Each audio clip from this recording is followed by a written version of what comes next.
Today we expressed a thought that perhaps is not encouraging. It certainly does not encourage me. It is the idea that in the last times, even those who are married should live as though unmarried. And woe to those who are pregnant and nursing infants. The time in which we live is a time of the disintegration of the family. People have become entirely flesh. Fornication has taken hold not only of the body, but also of our consciousness and our feelings. And in such a distorted condition, normal families cannot exist. And sometimes someone remains outside of marriage. I would like to say something about that. Is it a tragedy or a misfortune? I would not say so. I would not call it a tragedy or a misfortune.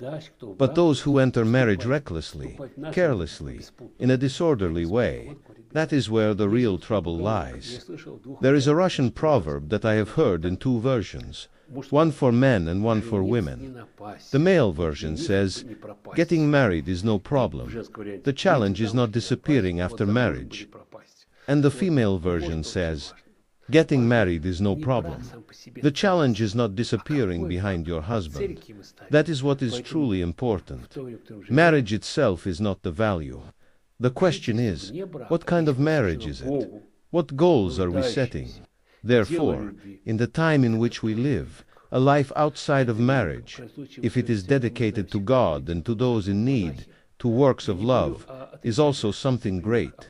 It is truly great. In any case, throughout the history of the Church, there have always been people whom we call monks. I am not speaking about negative examples, but about positive ones. What examples can we take? Let us look at Russia. Such great lights as Saint Sergius of Radones and Saint Seraphim of Sarov are known to everyone.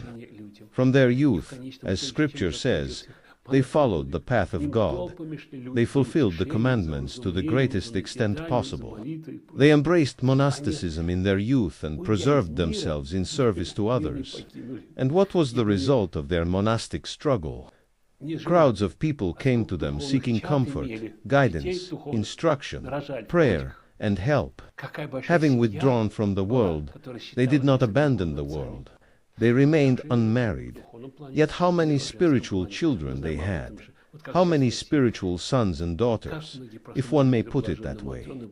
What a great family they had, people who regarded them as their spiritual fathers. The same can be said in the spiritual sense about women. We know this as well. Even today in Russia, many people love Blessed Matrona and Blessed Xinia. They feel the power of their prayers and their care, yet both of them had unusual lives. Xinia was married, had no children, and became a widow. Matrona was never married at all. She was ill and had no children, yet so many people feel that they are close and dear to them. Therefore, if someone believes that being outside of marriage is a nightmare, a dead end, a catastrophe, that is not true. There are plenty of catastrophes within marriage as well, especially if selfishness is placed at the center of life. But if there is love, then both in marriage and outside of marriage a person can find themselves, realize their calling, and become deeply necessary both to God and to other people. That is my wish. Do not seek a form. Seek the fullness of expressing yourself through love.